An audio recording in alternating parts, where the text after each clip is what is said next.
Good morning, everybody. Today this is Lecture 2 on Chapter 2, and I will be beginning on Slide 6 of the PowerPoint presentation. This next part of the lecture sort of explains a little bit of the history of what happened to the CPA firms, and this sets us up for understanding some changes in the regulatory environment that occurred during that time. I leave out a lot of the early history of the auditing profession, but by the 1980s, when I was a college student, there were 8 big CPA firms. During that time, there were a number of mergers, and eventually the number of firms went down to 5. In the 1990s and early 2000s, there were a series of problems in the business world and a lot of accounting failures, and there was a lot of tension between the Securities and Exchange Commission and the CPA firms, who had really reached a level of power. The CPA firms at the time had built really big businesses, but a lot of it was not based on the audit function. It was based on offering non-audit services to clients. And then the commissioner of the Securities and Exchange Commission felt that these non-audit services impaired the independence of the auditor with the clients. And an example of this was when Enron failed. There was a congressional hearing where the executives of Arthur Andersen, the auditor of Enron, talked about how they had considered dismissing Enron as a client, but that they had earned $52 million in non-audit fees and $26 million in audit fees.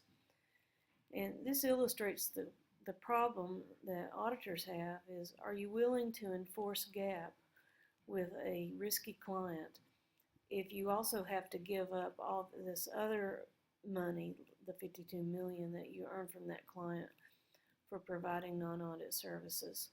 So there was a good bit of tension during that time between the regulators and the audit firms. We will see a film later in the semester that illustrates some of the tension that went on. But the CPA firms were quite powerful. They contributed heavily to Congress in order to retain the right to offer these non-audit services. Then there really became what on slide 7 they describe as an explosion of scandals. In late 2001, the Enron issue became more prominent. The Enron had been the 7th largest firm in the capital markets, and within 3 months became bankrupt. So there was a lot of talk at that time about how to reform the financial industry and the accounting industry. And not much was done until June of 2002, when WorldCom also failed. It too was a Fortune 100 company. So at that time, Congress got involved and established or recommended a law called the Sarbanes-Oxley Act. So it was passed in 2002, and it really tried to reform 3 parts of the business. It added new requirements to management. It changed the auditing profession and the requirements of auditors, and it changed the responsibility of the audit committee of the board of directors. In addition to that, there have been some other scandals I'm sure y'all are aware of the banking crisis in the mid-2000s. So in 2010, Congress passed the Dodd-Frank Act, and it too has some elements that affect our accounting and our responsibilities as CPAs.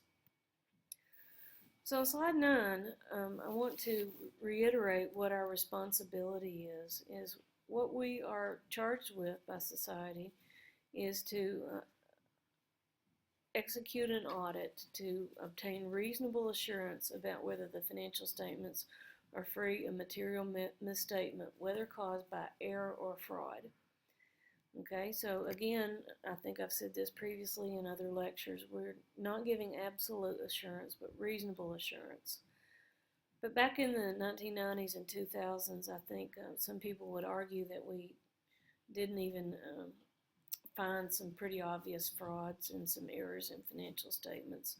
And that is what in part has caused a number of reforms in our industry. Okay, so on slide 10, we're moving on to the next topic, which is how the auditor goes about planning and conducting the audit. And you need a little bit of understanding of how business in general works and how specific industries work. So, for example, if I'm going to audit a hospital, I better understand the nature of health insurance, because most hospitals get a lot of their revenue collected through the health insurance of their patients. So I need to understand that industry.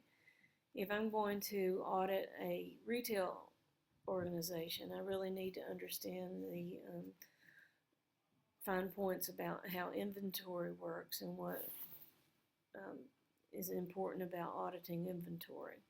So every industry has unique features that require unique knowledge by the auditor, and we will give examples about industry-specific items as we go through the course. On slide 11, we have a graphic about how modern businesses are organized. And we talked about this a little bit in chapter 1 about agency theory. We have the managers who are hired by the shareholders, but there could be thousands of shareholders. So the shareholders elect a board of directors, and then there are committees of the board, and one of the important ones for us in this class is the audit committee. So it will be made of usually 3 to 5 members of the board who have knowledge of finance and finance-related areas. We will be talking about the role of the audit committee. That was one of the things addressed in the Sarbanes-Oxley Act, is what is the responsibility of the audit committee. One thing Sarbanes-Oxley did is require every publicly traded company to have an audit committee. Now, not all private companies have one, but those who are organized as a corporation often do. On slide 12, we talk about some of the things that are involved in a business. And you see in the top boxes there, or top ovals, the ideas of objectives and strategies. One of the things that the CPAs need to understand when they're thinking about conducting an audit is what are the objectives of the business and what are the strategies. And that informs the accountant about the risk of the businesses and how the business is going to go about trying to achieve those objectives and what strategies they use. And so those, in a broad sense, guide the way the audit is conducted and thought through and planned.